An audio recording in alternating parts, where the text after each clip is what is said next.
ونبتدي العملية الجراحية المهمة جدا.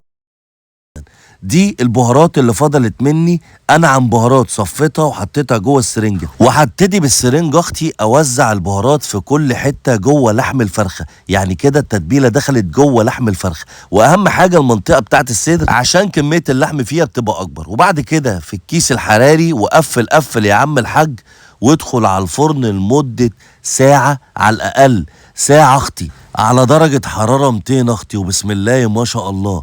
واحد فرخة ما بيهزرش مع شوية رز بالشعرية. انا هفتحها لكم النص عشان تتأكدوا ان الفرخة استوت جدا. وزي ما انتم شايفين دي الخلطة اللي انا عملتها، بسم الله ما شاء الله، تتاكل مع شوية رز بالشعرية. غيري المود اختي واعملي الفرخة دي مش هتندمي. وفاجئ جوزك يا انسة لما يجي من الشغل بالفرخة دي اختي. بحبكم في الله، يلا نصلي على النبي في الكومنتات وندوس لايك. انجو عليكم. ما تدوسي لايك يا اختي بقى.